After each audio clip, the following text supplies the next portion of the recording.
कई बार हमें लाइफ में लगता है कि हमें किसी की ज़रूरत नहीं है, हम जो भी कर रहे हैं सब सही कर रहे हैं, है ना?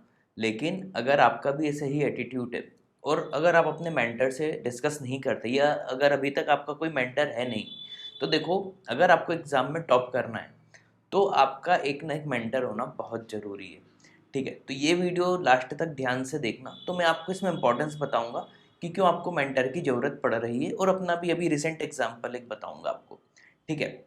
अब सिंपल ऐसे समझो कि कोई कितना भी क्रिकेटर कितना भी बड़ा क्यों ना हो, लाइक सचिन तेंदुलकर भी क्यों ना हो, उस तक को कोच की ज़रूरत पड़ती थी, ठीक है? तो आपको भी मेंटर की ज़रूरत ज़रूर पड़ेगी।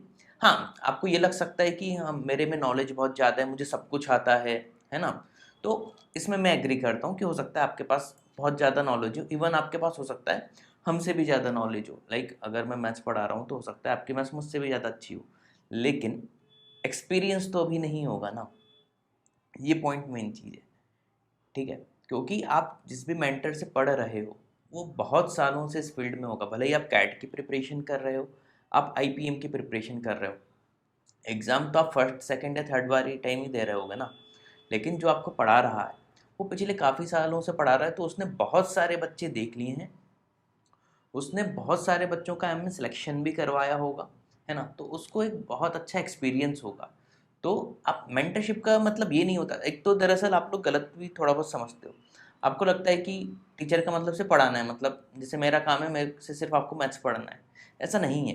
गाइडेंस भी बहुत ज़रूरी होता है, ठीक है? और एक अच्छा मेंटर आपको अगर मिल जाए, तो फिर वो आपको टॉप भी करवा सकता है, अगर आप उसकी बात मानो तो। ये इसको अंडरलाइन कर लेना आखिरी की, है ना? कि अगर आप उसकी बात मानो तो, ठीक है? अब लाइक मैं कल का एग्जांपल लेता हूँ, ठीक है? उसके पहले एक चीज़ बताता हूँ। नॉर्मली हम करते हैं कि मान लो मैं कोई भी एग्ज़ाम दे रहे हैं, लाइक कैट, आईपीएम, हम यूट्यूब पे सर्च करते रहते हैं कि tell me study plan of the following exam, है ना?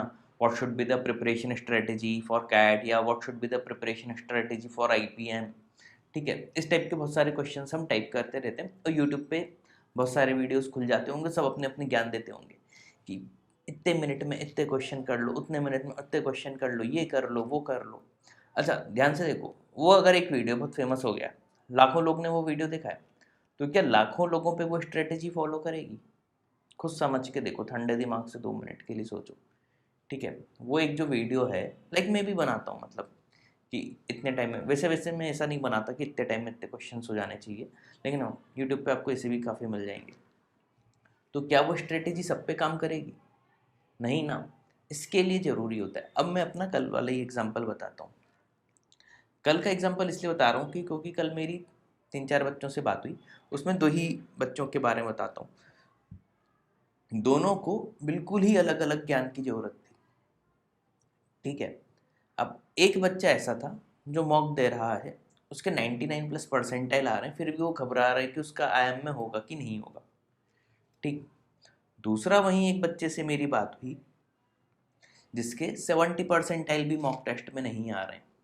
अब खुद इमेजिन करो, अगर ये दोनों बच्चे यूट्यूब पे सर्च करते what should be the mock strategy for CAT या what should be the mock strategy for IPM, अच्छा, ये जो टॉप के 2-3 जो सर्चिंग में आते हैं, उन्हीं में से एक ना एक वीडियो देखते, तो उस वीडियो में जो ज्ञान मिल रहा होता, वो तो ये 99 प्लस वाले को भी सेम ज्ञान चिपका देते और ये 60-70 परसेंटाइल वाले को भी सेम ज्ञान चिपका देते।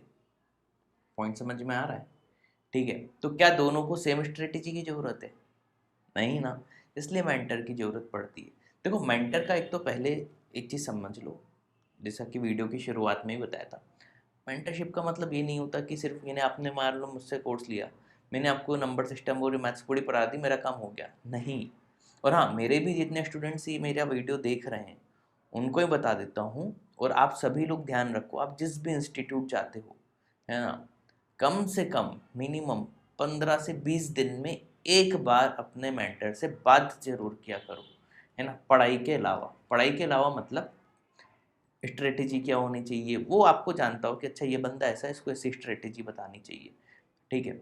और बहुत बड़ा अगर इंस्टीट्यूट है, ठीक है, नाम तो मैं लेता नहीं अपने वीडियोस में, और अगर वो आपको टाइम नहीं दे रहे हैं, इवन जैसे मान लो आपने आज कॉल किया, 2-3 दिन में का टाइम के अंदर अगर आपसे बात नहीं करें, तो फिर इतने बड़े इंस्टीट्यूट का आपको क्या ही फ़ायदा हो रहा है? तो फिर आप सब नाम के चक्कर में जा रहे हो। तो एक चीज़ ध्यान रखना, कोई भी इंस्टीट्यूट जाते हो, है ना, ज़रूरी नहीं मैं अब जैसे मैं भी यूट्यूब पे देखना अपना ना नंबर प्रोवाइड करता हूँ ना कुछ, तो मेरे जो वीडियो कोर्स के एस्पिरेंट्स हैं उन्हीं को मैं अपना ज्ञान देता रहता हूँ, ठीक है। तो एक चीज़ आप ध्यान रखना, अच्छे से समझ लो, ठीक, कि आपका जो भी मेंटर हो, है ना, अब लाइक मेरे वीडियो कोर्स के जो एस्पिरेंट्स हैं उनसे ही मैं बोल रहा हूँ, वो लोग मुझसे ही बात करेंगे। हर बार 10 to 20 डेज में, 15 to 20 डेज में अपने मेंटर से एक ना एक बार बात जरूर किया करो, उसको अपनी स्ट्रेटेजी बताया करो, और अगर मॉक टेस्ट दे रहे हो तो अपने स्कोर बताया करो, अपने परसेंटाइल बताया करो, किस सेक्शन में आपको अच्छा लग रहा है, किस में अच्छा नहीं लग रहा है, कौन सा टॉपिक आपको ईजी लगता है, कौन सा टफ लगता है, ये सब बातें डिस्कस किया करो। फिर वो जो आपको आगे की स्ट्रेटेजी बताए उसको फॉलो किया करो, ठीक। अब जैसे कल का जो एग्जाम्पल मैं बताऊँ, उसमें वही एक 60 to 70 परसेंटाइल वाला था, एक 99+ वाला, तो मैंने बिल्कुल दोनों को अलग अलग स्ट्रेटेजी बताई, ठीक है। अब जिसके कम परसेंटाइल आ रहे हैं उसको सीधी बात है यही बताएंगे कि भाई अभी तुम थोड़ा पढ़ाई पे ज़्यादा फोकस करो, तुम्हारे कंसेप्ट हो सकता है कि अभी इतने अच्छे से बिल्ड नहीं हुए हो, तो तुम पहले अपने कॉन्सेप्ट स्ट्रॉन्ग करो, फिर मॉक में और अच्छा स्कोर लाने की कोशिश करना। वहीं जो 99+ वाले थे उनसे क्या कहेंगे कि भाई तुम ज़्यादा से ज़्यादा और मॉक दो, ताकि तुम अपनी गलतियों से सीखते जाओ और इम्प्रूवमेंट करते जाओ। तो दोनों को बिल्कुल अलग अलग स्ट्रेटेजी, इसलिए हमेशा जब भी आपको स्ट्रेटेजी अपनी बनानी हो तो आप अपने मेंटर से डिस्कस किया करो, और देखना अगर आप अच्छे से डिस्कस करोगे और आप दोनों के बीच में अच्छी ट्यूनिंग होगी, ठीक है, तो आपका रिजल्ट बहुत अच्छा आएगा, आप काफ़ी अच्छे से इम्प्रूव करोगे। ये मेरी बात लिख के ले लो, ज़रूरी नहीं है इसके लिए मेरा ही कोर्स लेना है।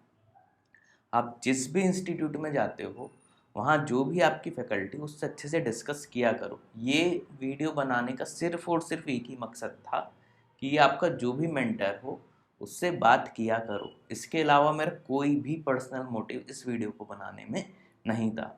और ये भी नहीं था कि भाई आप मेरा ही कोर्स लो टाइप, है ना, कि मैं ही अच्छा गाइड करूँगा, ऐसा नहीं है। देखो, हर कोचिंग में जो रिज़ल्ट आते हैं मैक्सिमम वो बच्चों की दम पे ही आते हैं, बस बच्चों को एक सही गाइडेंस करने वाला मिलना चाहिए, सेकंड नंबर पे पढ़ाई आती है फिर, ठीक है। तो एक अच्छा अगर आपको गाइडेंस मिल रहा है तो उसका भरपूर फ़ायदा उठाओ, और अच्छा मेंटर भी बहुत किस्मत से ही मिलता है, तो अगर आपको मिला हुआ है उसका बहुत अच्छे से फ़ायदा उठाओ, उसकी बातें मानो, और फिर आपके जो रिज़ल्ट में चेंजेस आएंगे वो आपको खुद दिखेंगे, ठीक है। तो उम्मीद है वीडियो पसंद आया होगा। Thanks for watching this video.